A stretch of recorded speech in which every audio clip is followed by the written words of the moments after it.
You were the one that proposed the marriage. And I said no, because I did not see any possibility for the marriage. Do you understand then? Yeah. Now, after 7 years,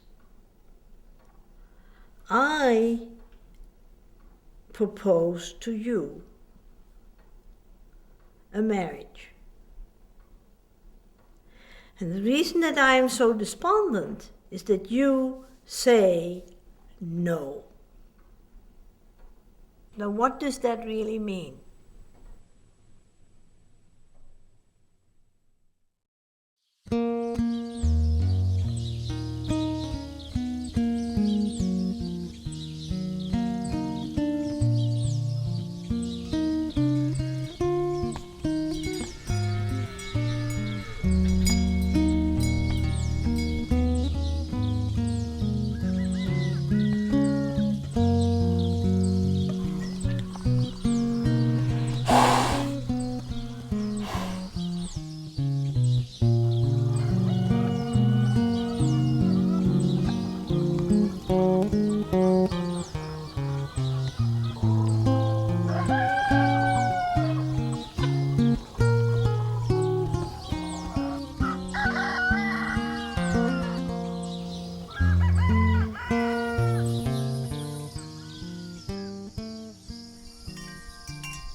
It was what I now call a supersensible event.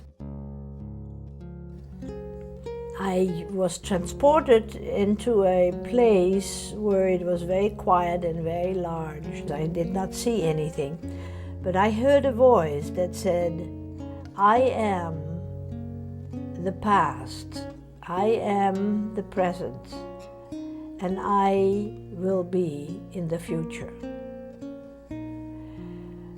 I will live eternal. And then I came back into my own realization. I said, what am I doing in this small female body? And then I said to myself, Anneke, and that was my name, that I was called, Anneke, do not forget this moment. And with that, I was able then to always refer back to this moment that gave me the knowledge of my existence being eternal. My parents and the family, we immigrated to South Africa in 1948. I was then 12. I always was negative about my future in South Africa. And I knew that I would not stay there forever. I studied cardiology and cardiac physiology in Holland.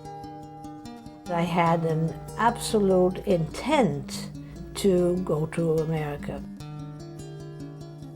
I must have seen at least 20,000 patients. I bought the farm in 1986. My patients can stay over in order to be treated for chronic diseases. The farm work then becomes a therapy. My patients can find within themselves the processes that are being seen in the environment. the process of blooming, of growing, of fruit bearing, and then also the process of dying, of autumn and of winter. And this wonderful return of spring and all of these things, that there is a correlation in themselves, in their soul life, and how to explore that.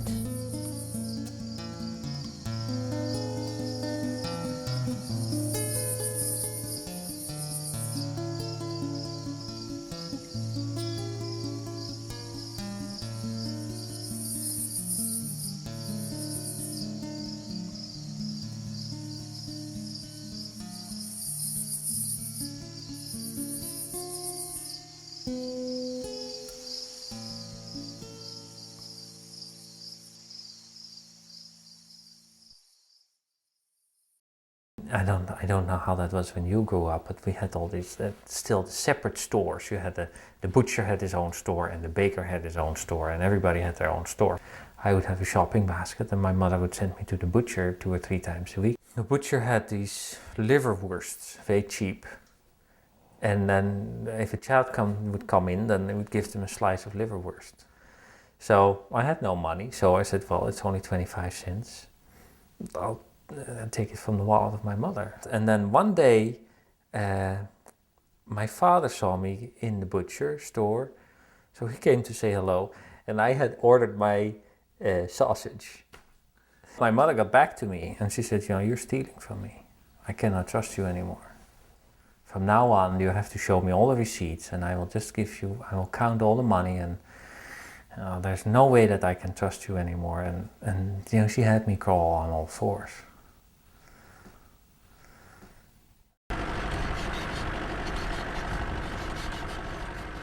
To a large extent, I went to medical school because my mother wanted it. That stands without doubt. And I didn't say no. I just dragged my feet.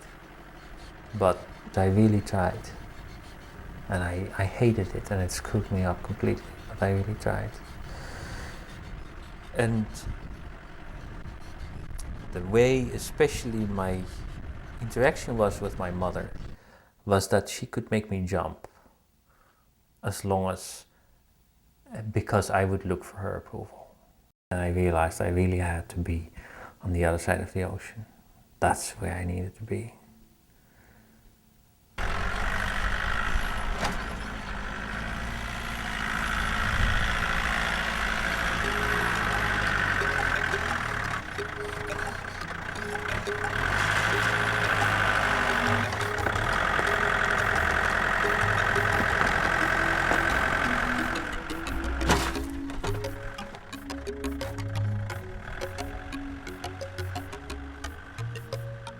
So I called my parents and I said, in 2 weeks I'm going to take my vacation and I'm going to America. America! No, she talked me out of it. She put so much pressure on me that I didn't go. But I said, next year I'm going to go. Nobody can stop me. So then I came here and I just loved it, you know, I soaked it up. And I said, now I have to really do what I never do. I have to escape all my courage together, and if anybody wants to talk to me, I'm going to talk back, which I would never do. And I'm going to make a point of meeting as many people as possible, which I also would never do.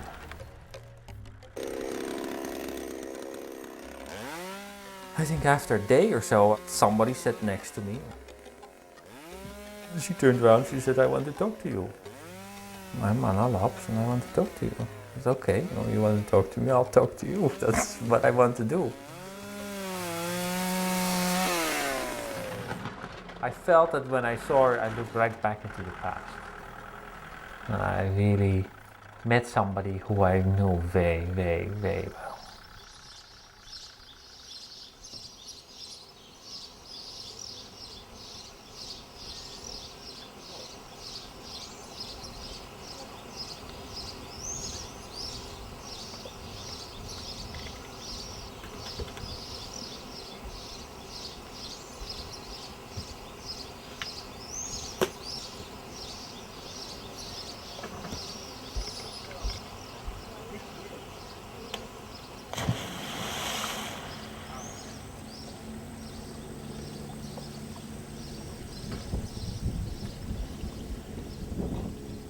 I always had the feeling that I wanted to have a farm.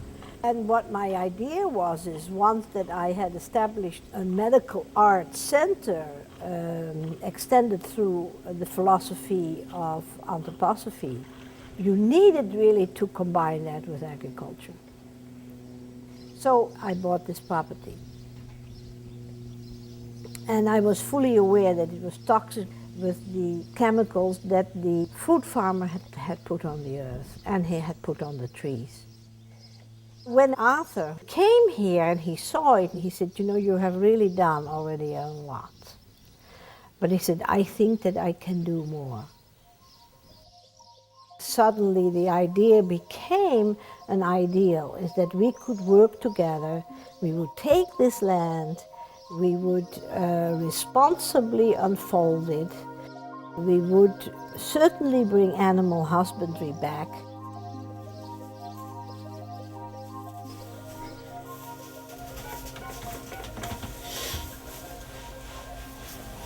Calling the Copage Veterinary Hospital. Our normal office hours are Monday through Friday from 8 a.m. to 5 p.m. and Saturday from 8 a.m. to 12:30 p.m. If this is an emergency and you wish to speak with a doctor, please press 0 now for assistance. Try to pull it out and I have it almost. It's big, alright? It's a big lot of stuff. Thank you for waiting. This is Amy. How may I help you? Hello Amy, this is Arthur Lubs calling. It's regarding a cow that has a problem with the calving. Probably the waters haven't broken yet because it's very hard to, I can feel little, I can feel something, but I cannot really get in there with a chain. Yeah. And get to it. Right. And I mean, it's fine if you think the cervix is fully dilated, go ahead and break the sac and just hook on and just pull it out. Okay. Well, maybe I'll check her later tonight and I'll do that if necessary then.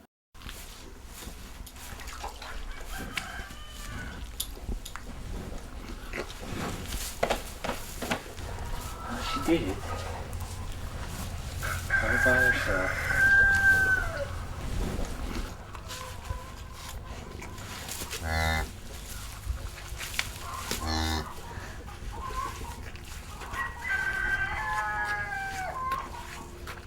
I would love to be here in order to make it possible that our work can go on, and in order to make it possible that your work can go on, and that you can work with the patients.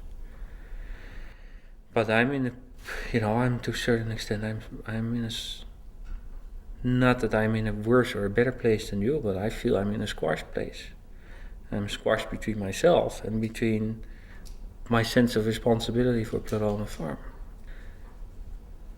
I walked a couple of days over the farm a couple of days ago and I said, what would happen if I would walk out?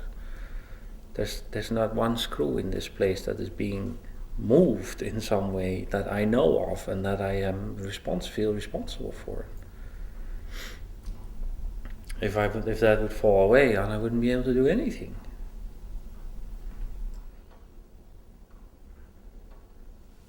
I have everything to lose.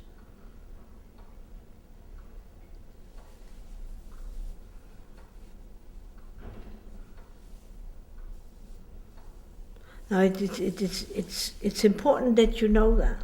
Whatever I say to you, what you mean to me, how I am received by you, all of that disappears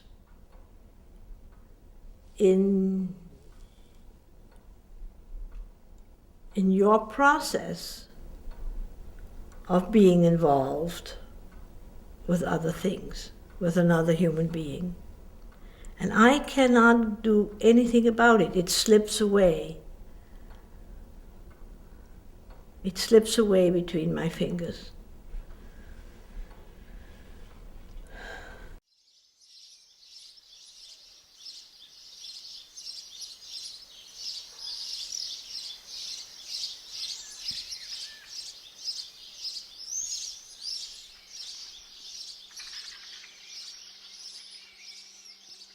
What I would like to do is I would like to make two kinds of remedies for you. Both I would like to inject. So we injected subcutaneous, and we could inject it here over the skin, and I'm going to teach you how to do that. The substance is not there, but what is there is the energy that we are accumulating through the repeated succussion. You never should worry about a bubble of air. That's always in my... That's always in everybody's mind. Sometimes they call me on Sunday night and say, I can't get rid of this bubble. And I say, don't worry about the bubble. Now I pull back 1 cc, more or less. Then I take off this needle and I insert it here in the middle, and I screw it in my ear and I pull back. And that's more or less how it is. And as you see, there are some air bubbles in, but I'm not worried about that. And I make sure that this needle is screwed in tightly. And now I am going here, and you can hold it up that way. Just hold it up that way, yeah. And I'm doing it here, and I always stretch the skin and go over. Jab. As you see, the angle of my needle is around about 30 degrees. This is all a part of nature that is in you, that you can excrete, that will not harm you. If it doesn't help, it certainly will not harm you. You cannot get addicted to it. Everything is out of nature.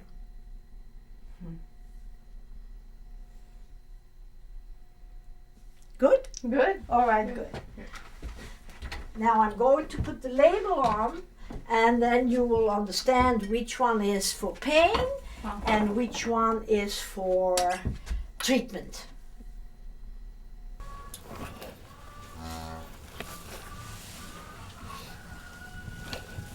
So, but what I want to do this summer, and I hope that that can all go through now, our personal circumstances have changed a little bit, maybe more than a little bit,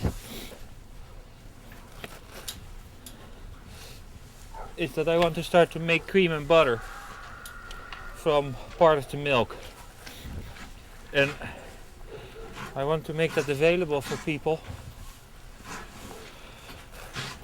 And then the skim milk, I want to skim the milk as much as possible. And then the skim milk, which is probably 1% milk or so, I don't want to sell that crap. It looks all blue, I guess. But it is very nice to give it to the pigs, because the pigs, as I understand, seem to get almost their complete food out of it. So we'll have to try that out and see if that's true.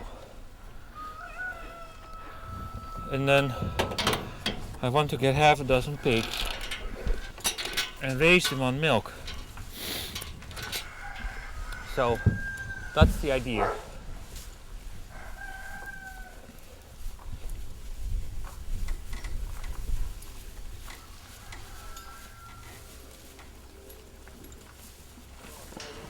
Yeah, that's what I'm going to do. As long as they don't break back to here. Okay. Now quick. Hey guys, come on.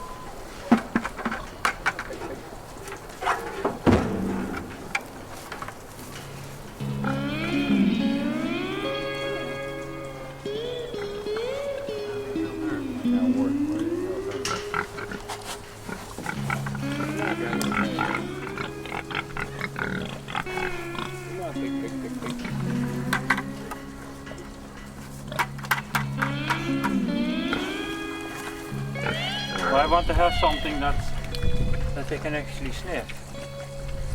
So we get some milk?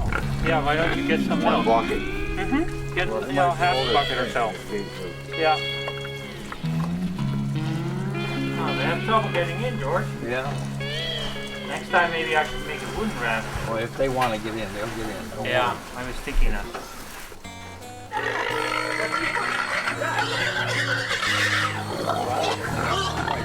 Huh? No, I know.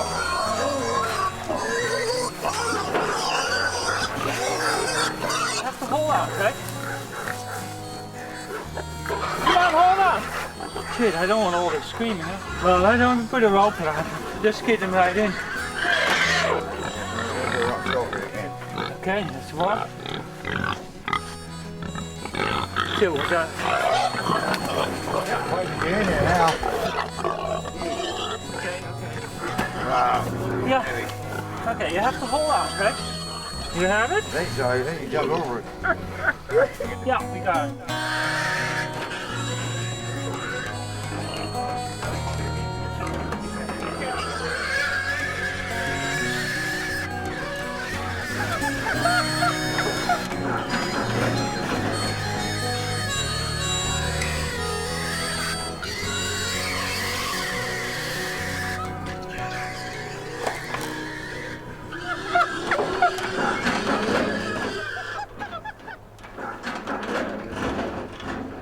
They made some racket, and they, man, that's sweet. Man, they make a racket. You hurt your ears inside that trailer. I know, I hope the door is closed. What? Into there so the gate can close. Or kick it out so the cows can use. There's a cow there, stick it out. They never came up to the dock far enough. Oh yeah.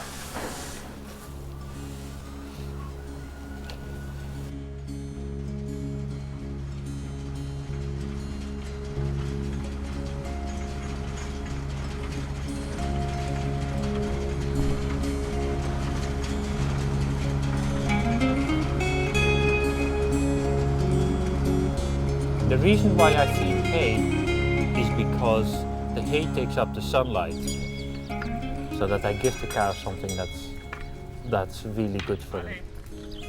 They eat grass that is baked in the sun, and then part of their food is sunlight. I wouldn't want to have anything else for them.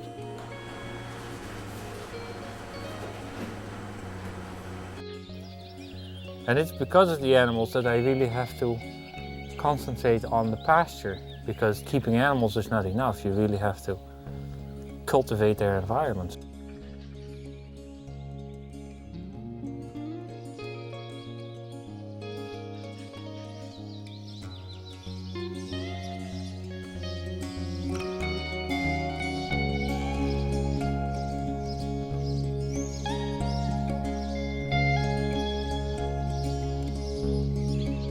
They are making the compost now already.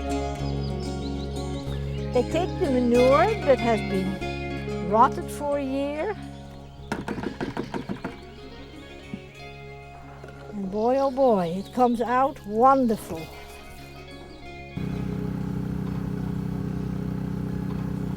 And the stirring is another part of the process.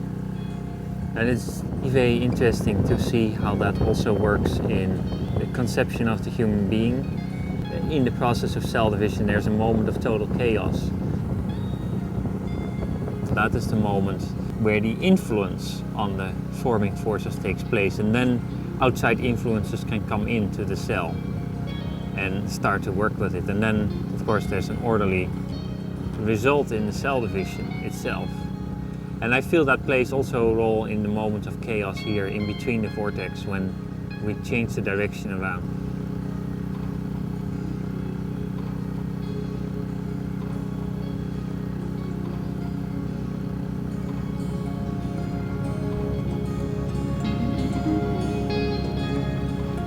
And I noticed that there was such a distinct difference in a piece of land where we sprayed and the land where we didn't spray. You could see in a straight line how the grass had gotten taller and darker where we sprayed, which is of course shows you that it gets healthier.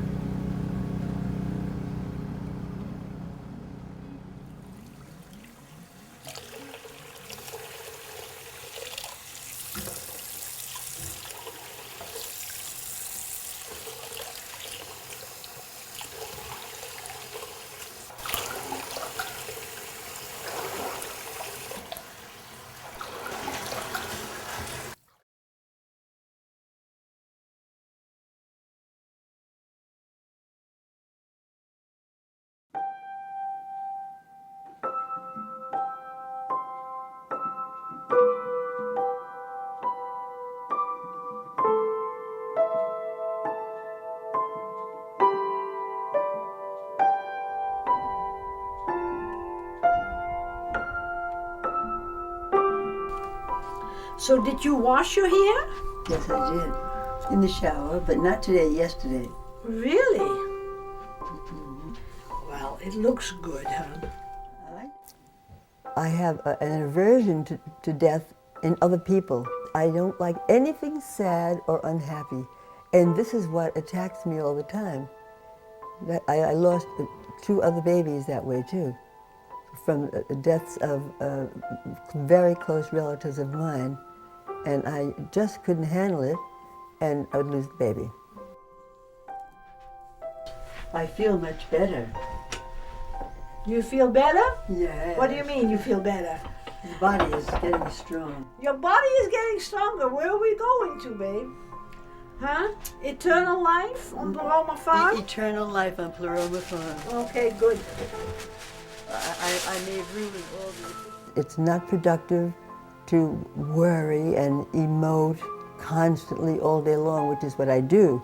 This is what I have to learn, that there has to be a certain amount of unhappiness in life.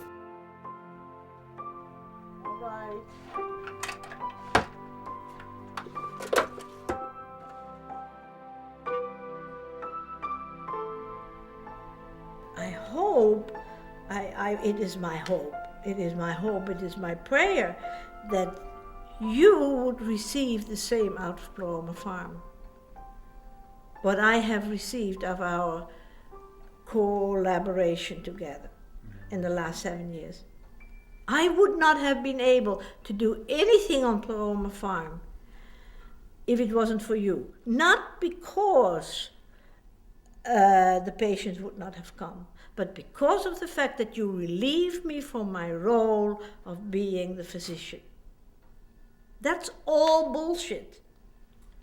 But I am myself with you, and I'm vulnerable, and I'm youthful, and I am funny, and I can be everything that I am with you, through you.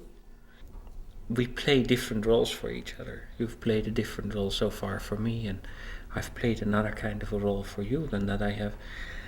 The way I came to you, there's no way that I was a man. There's no way that I was a man. You know, that's quite obvious. We came to each other in a different way, and we especially came to each other because we met again, once again, in one of our many lifetimes. We've met again. We weave again our thinking and our ideas like we have done before.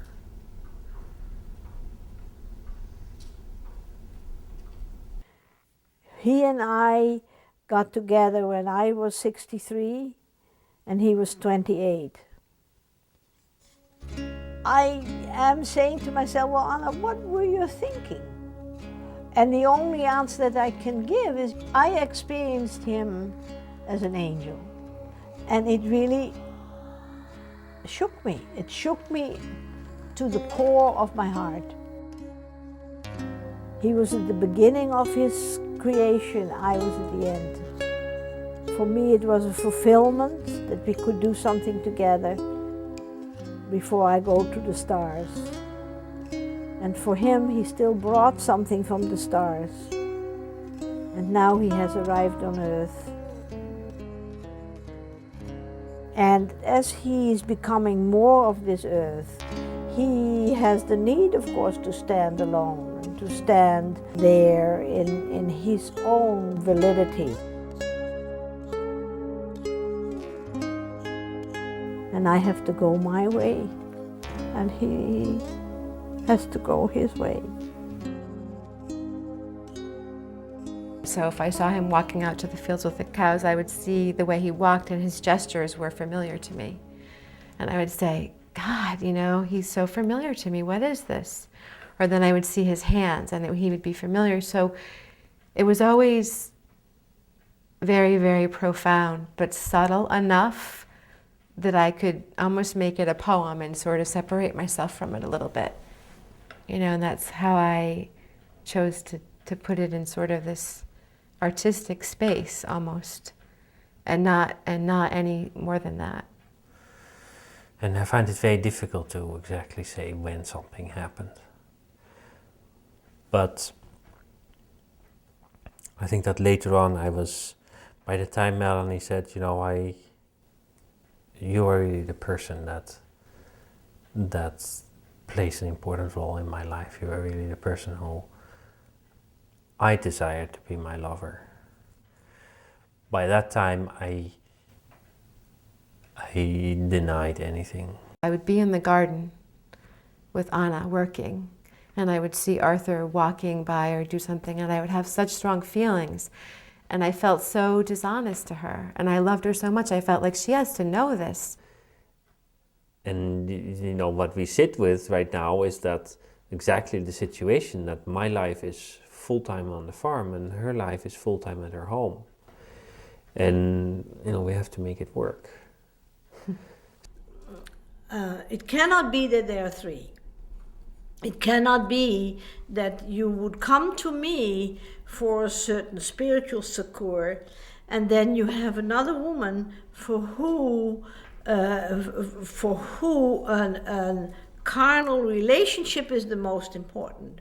Now I may make that decision, but out of my wisdom and out of the fact that I am 70 years and out of the fact that I have experienced a lot. Yeah, but you know what? I think that the situation at this point has changed because I keep on changing, and I feel that since this morning I have definitely changed again. Yeah. And I think that I sense that what I am trying to tell you is that for me, a spiritual succor in you is not a need anymore. I should ask you then, do you see that there's any need for me in your life? I wouldn't talk about a need. I think there's a deep interest in me for you. And there's a deep interest in me for your work and for the possibility of how our approach to life, to the world, can work together. And there's a deep love in me for you. How would that manifest in the future? I hope that it can manifest in doing something together on Pluralma Farm. I want everybody to be okay. It's that, happy ending to the movie. I want Anna and Arthur to still have the farm and it to work out for Anna. And I want my husband to separate and find the love of his life and find his journey. And I want my children to know that we all love them very much and that life goes on,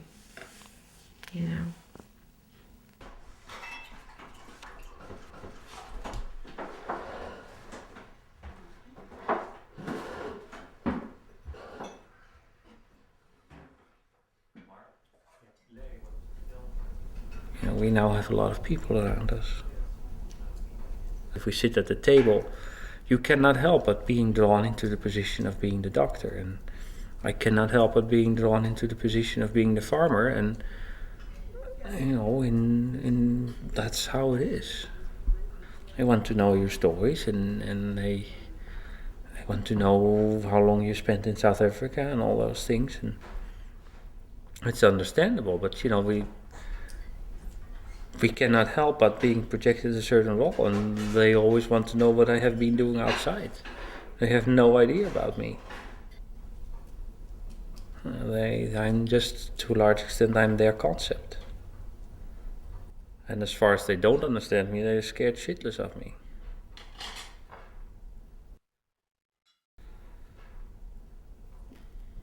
So, I'm saying that because I am concerned about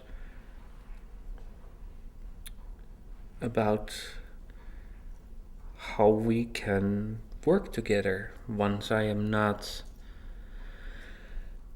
once I'm not in your wake, but once I approach you as another individual with my own ideas, I have concerns about that. So I cannot say yes, I will join you in Pleuromen Farm. I have to think about it more, how that can unfold. I'm picking something up that is very painful for me, and that you say, yes, I feel that I have a responsibility for Pleuromen Farm, and I'm asking myself, can you unfold a responsibility for me? You know, we have been 7 years together. I have been, to a certain extent, I have had a role of being responsible for you, protecting you, guiding you. And now you do not even mention that you may want to unfold a responsibility for me as you are moving into a certain manhood. And that hurts me. I have been able, with you, to find the resource for my own humanity. So I do not always have to say, Anna the doctor, that's me. And that is why we had fun. That's why you saw my youthfulness. That's why you saw me as a little girl. Because that's what I am. You know, if I can take off the mask of a certain pretense of my role. Because I can say, yes, I'm a doctor for 40 years, but I need to be relieved from that. And every time I come into the home and I come into your arms, you have the warmth and the grace and the kindness, so that I'm totally relieved from that. Yeah. Mm-hmm. I have pain because that is being taken away. And therefore, whatever role I play at Pleuromen Farm is going to leave. Because I won't have that anymore. I cannot have that when there is somebody else. Because that role is going to be played by you through another human being, through another woman. And I cannot stand in the way of that. Because that is your growth. So, therefore, I have to withdraw. She must, want to shoot me right now. And I don't blame her. If I were in her shoes right now, I don't even know if I could bear it in the way she's bearing it. Again, she's being honorable and courageous and amazing. She's being exactly all the reasons I love her. So I can't say I would be handling it the way she's handling it. She's amazing.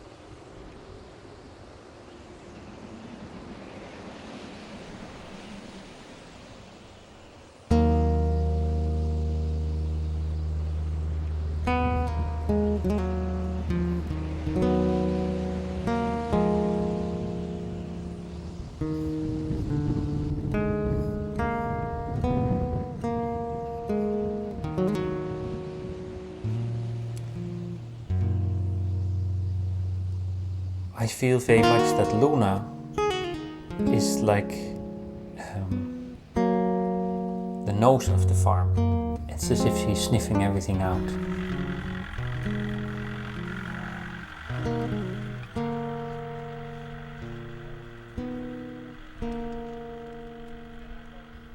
Now I'm noticing that actually for the first time this year, over the last weeks, she starts to follow me around. Whenever I think about leaving the farm, I end up looking at the dog. When I see her, I tell her to take care of the farm, to be awake. to be aware of what happens.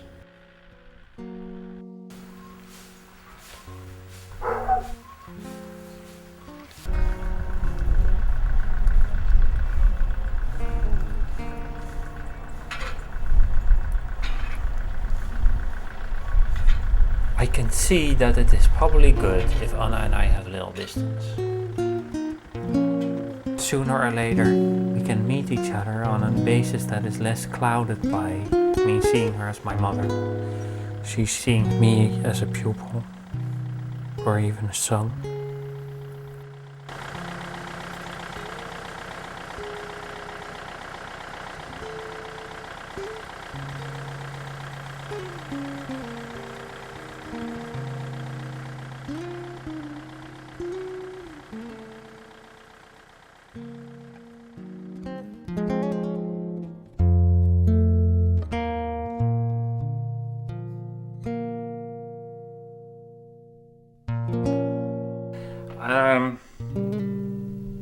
When did I move out? I moved out, actually last Sunday I moved into my apartment. First night. I still did not really believe that this kind of tumultuous separation would happen. I really did not believe it.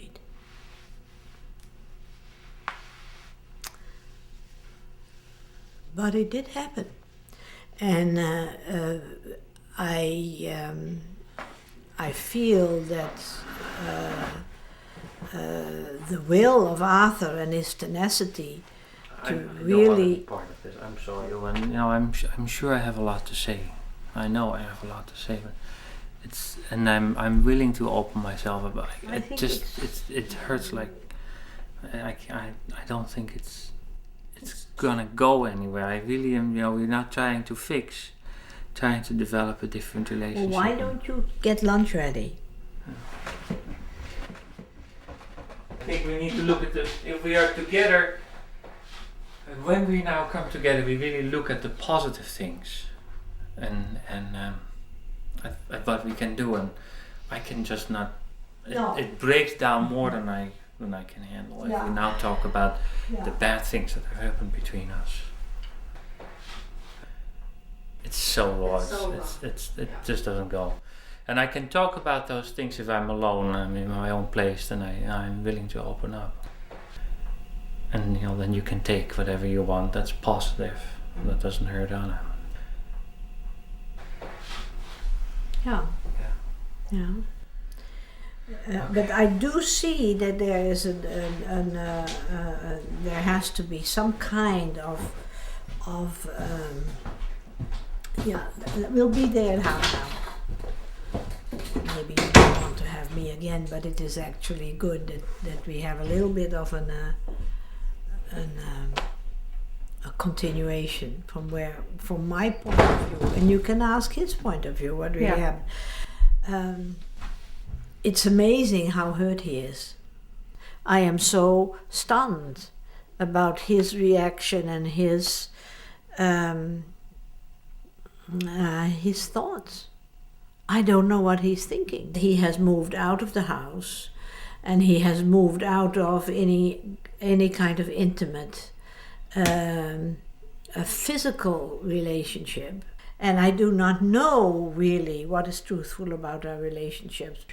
He has taken his ring off, so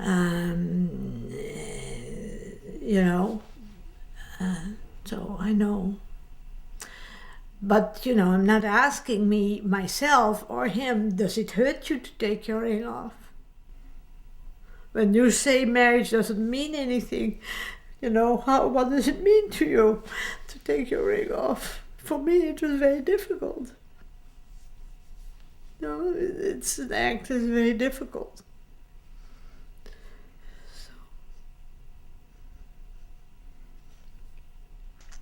Overnight, he's saying, I'm not touching you anymore, I abhor you, that is what I hear. And I can't stand it that he's sticking around. I would like him to get out of the house. I would like him to give me back my space.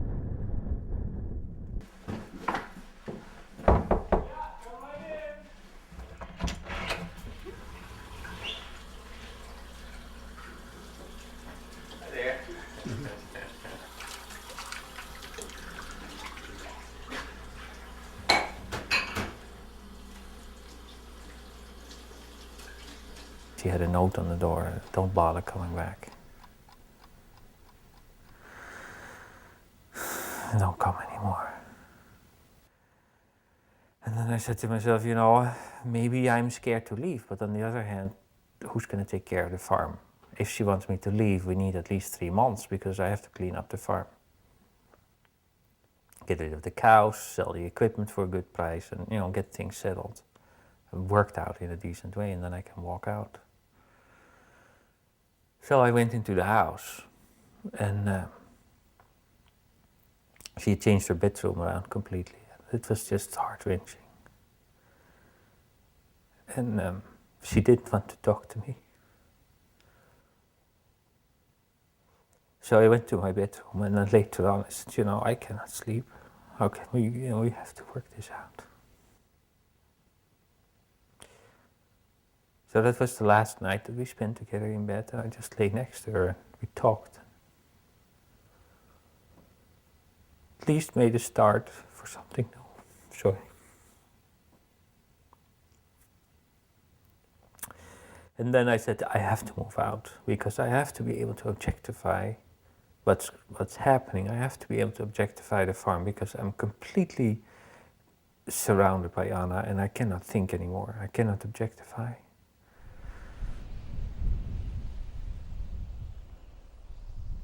I didn't want to leave Anna with an unfinished building. Now things have settled down.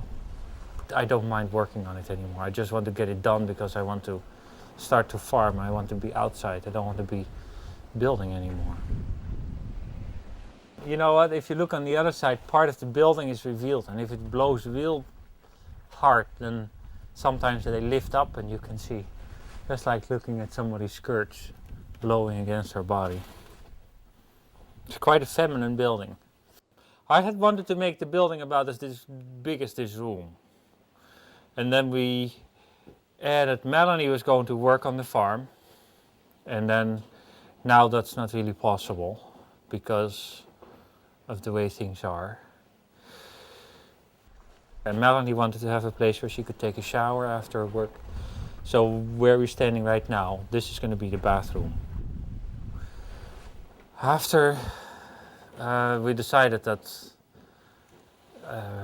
Melanie could not come to the farm anymore because we just could not be together for a while. It was a nightmare to work in here. It was absolutely a nightmare. Slowly on it went better and now Anna is not so pissed about it anymore. She felt that I was building something for Melanie only, which I was definitely not. No, I was wondering where everybody was going. So I sat over the wall. How many square feet is it? 2,232. Okay, good. Don't worry about it because I wanted to just be clear to you that we were talking about the Taj Mahal thing and I talked and I said it hurts. So I want to be clear to you, I don't say anything that can hurt you. So if you are uncomfortable about it... I'm already hurt. I know. So what do you want to do? I don't want to say anything. Oh, Jesus. I don't want to say anything. Are already enough. All my what? All your actions are already enough. Actions? Actions. Everything you've done in the last few months. I am alone. I'm sitting with the ruins. You know, it's just for us to work it through. How can we work it through? I'm sitting with the ruins. We are sitting with the ruins. I don't know. I don't believe that you have any ruins. No? You have somebody to go home to. I don't. We are sitting with the ruins together.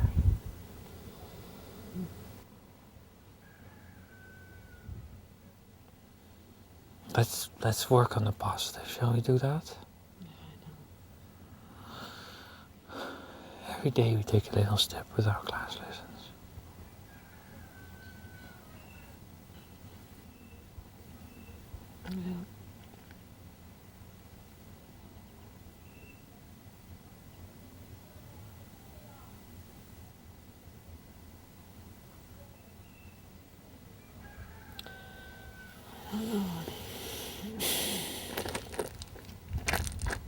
Let's be positive, okay?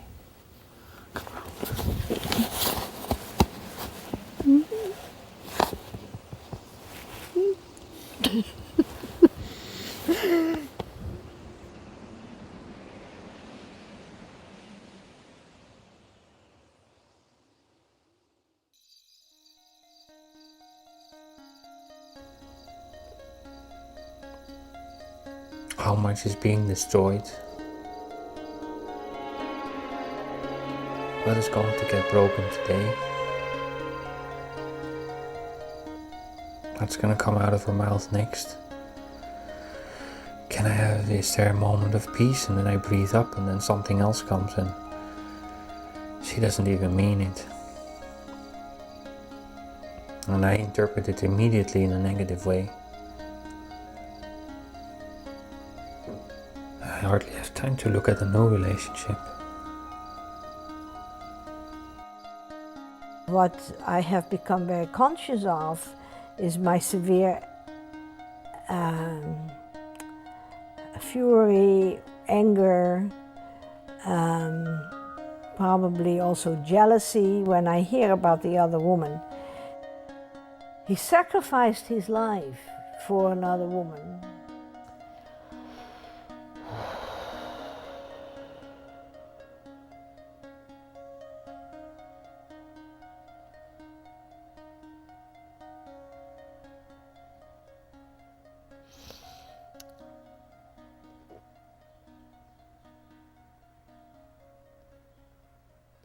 He is the first human being to which I have revealed myself.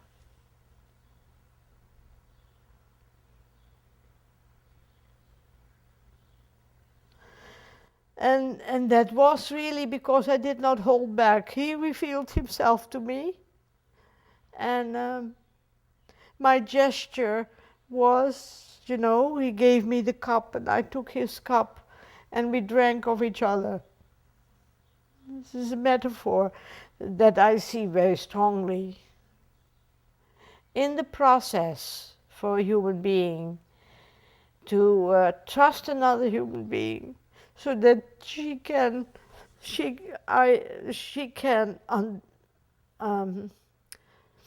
reveal herself in a true being. And he received that with joy. That, I think, is what I gained from this relationship, and I will never have that again.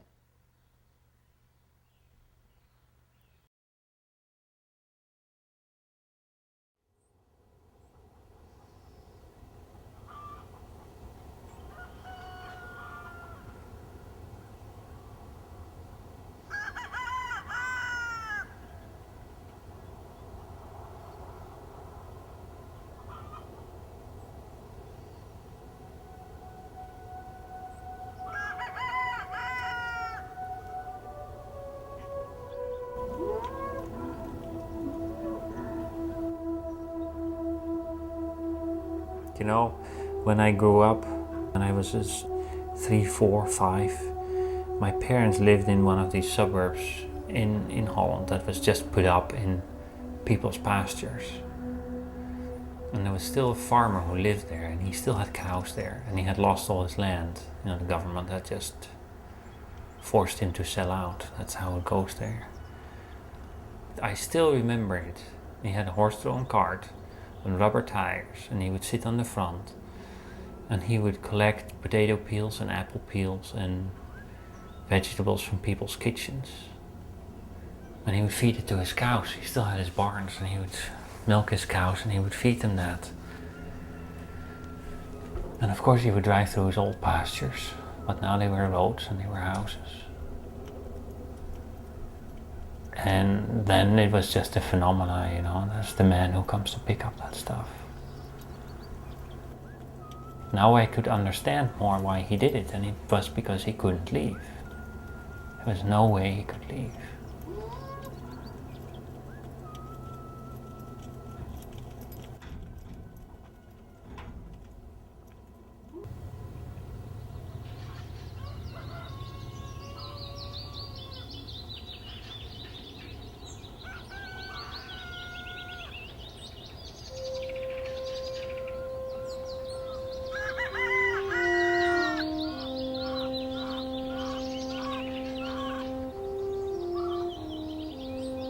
time is a big healer, you know.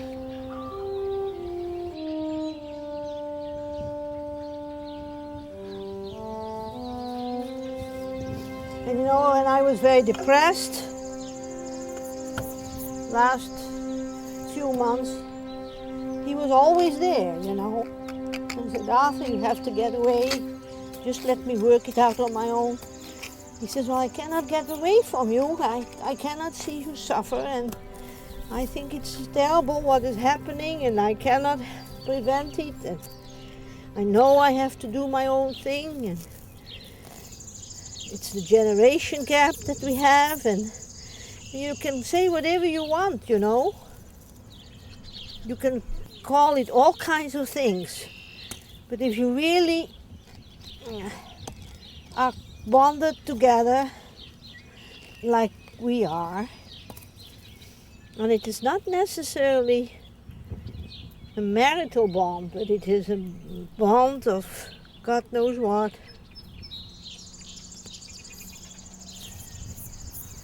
Then it's very hard to get out of it. And it makes me sad. And the only way that I can really get over it is when I work hard.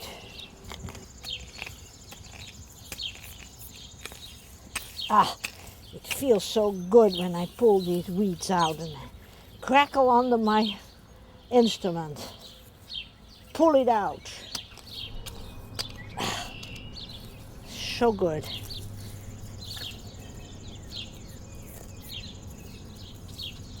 I do not understand what anybody has against weeding. It's just the most satisfying thing.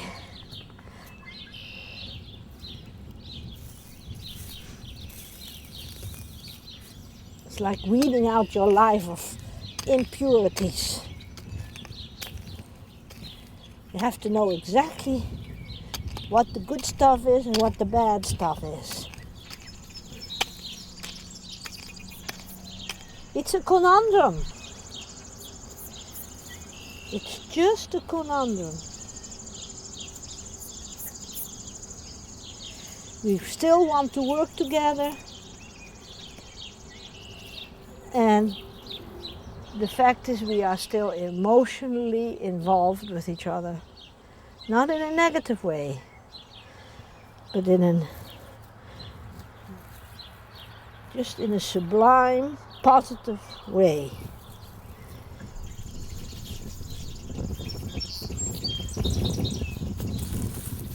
The open earth is really a wound, and we may thank the weeds that they are also so wonderfully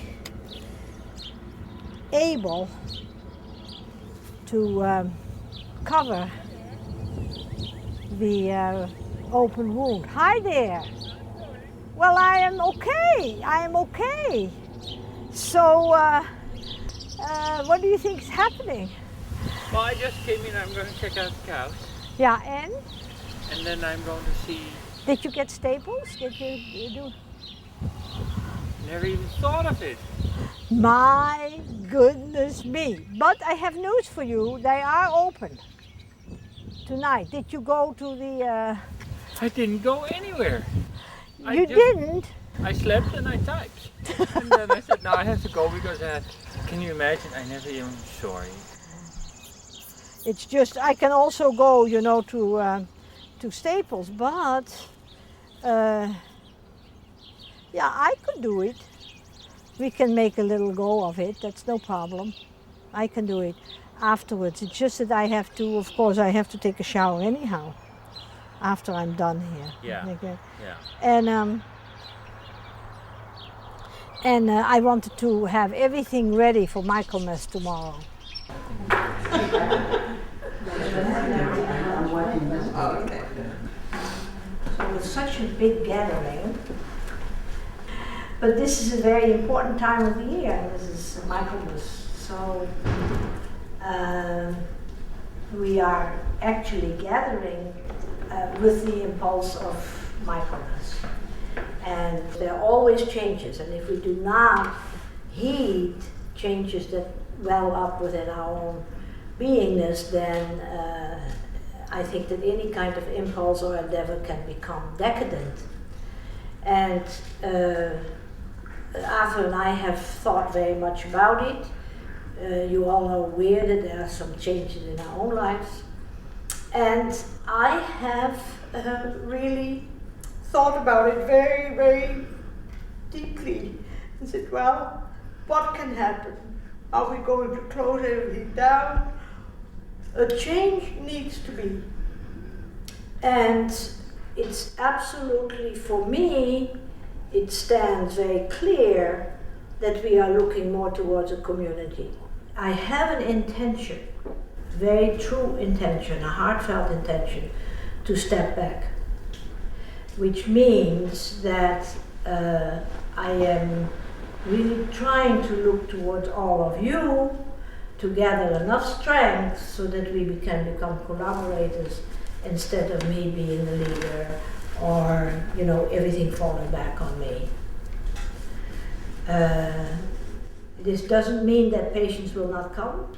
This does not mean that the therapies will not go on, because the students will have. I feel I'm still very much in the middle of the whole thing, and you know, every day is an adventure, and I really try not to talk about our relationship. And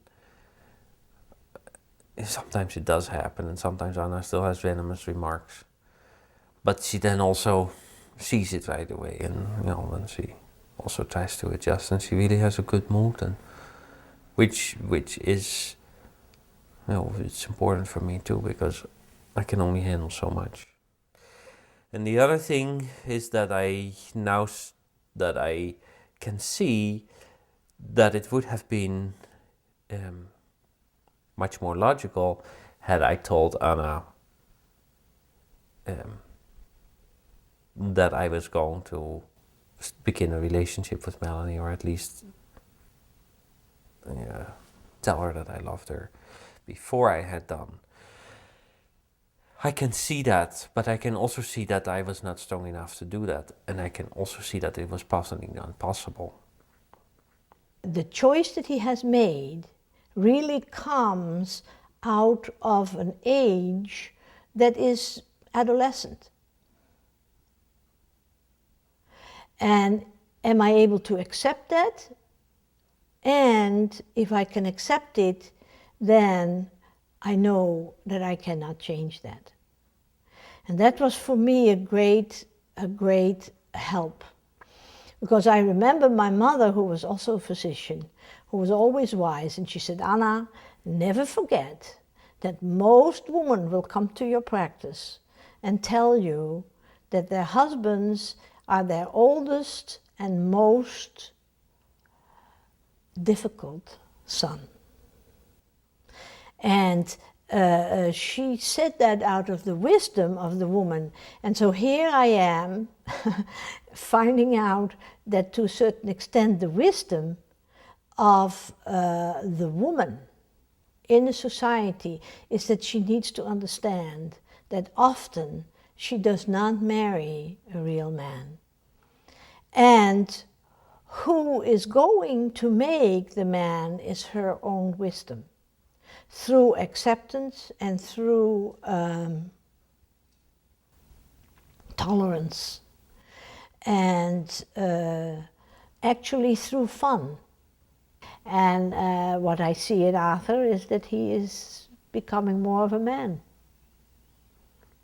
So he may not be my man, but he is becoming more of a man.